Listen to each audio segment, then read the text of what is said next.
Xin kính chào quý vị, xuất khẩu cá ngừ của Việt Nam tiếp tục giảm trong tháng 3 năm 2026. Tính lũy kế 3 tháng đầu năm, kim ngạch xuất khẩu đạt 208 triệu đô, giảm 4% so với cùng kỳ. Bức tranh xuất khẩu cá ngừ đang có sự phân hóa rõ giữa các thị trường.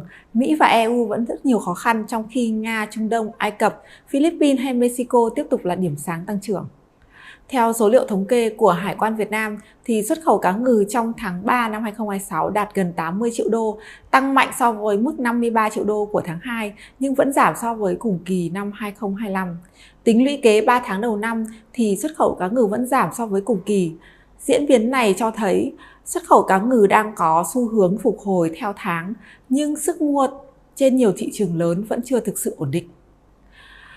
Trong số các thị trường xuất khẩu cá ngừ của Việt Nam thì Mỹ tiếp tục là thị trường nhập khẩu cá ngừ lớn nhất của Việt Nam với kim ngạch đạt 74 triệu đô trong 3 tháng đầu năm 2026, chiếm gần 36% tổng giá trị xuất khẩu. Tuy nhiên, xuất khẩu sang thị trường này đang giảm 12% so với cùng kỳ năm trước. Cùng với đó thì xuất khẩu sang EU cũng đang giảm 8%, đạt hơn 47 triệu đô. Tại khối thị trường này thì xuất khẩu sang Hà Lan đang giảm 11%, trong khi Đức tăng nhẹ 8%.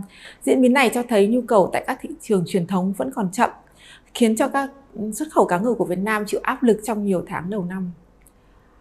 Ngược lại thì xuất khẩu sang các thị trường lại ghi nhận tăng trưởng tích cực. Cụ thể là xuất khẩu sang Nga tăng 44%, sang Israel tăng 33%, sang Ai Cập tăng 65%, sang Mexico tăng 26% và sang Philippines thì đang tăng 13%.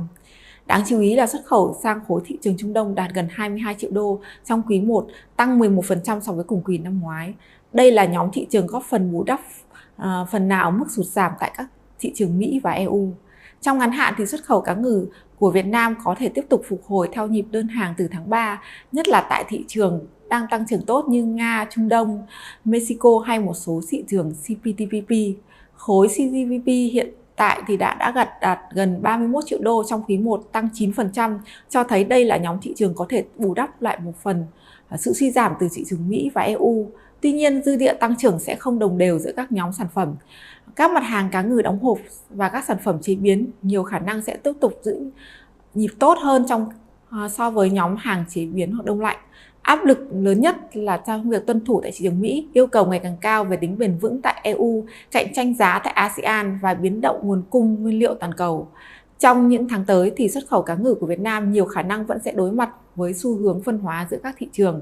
Mỹ và EU chưa dễ dàng hồi phục nhanh, trong khi Trung Đông, Nga, Bắc Phi và một số thị trường ngách có thể là tiếp tục là động lực tăng trưởng cho xuất khẩu cá ngừ của Việt Nam. Nếu doanh nghiệp tận dụng tốt các nhu cầu đối với cá ngừ đóng hộp, hàng tiện lợi và mở rộng thêm các thị trường thay thế, xuất khẩu cá ngừ có thể đạt cải thiện trong quý 2 năm 2026. Xin cảm ơn quý vị đã chú ý lắng nghe.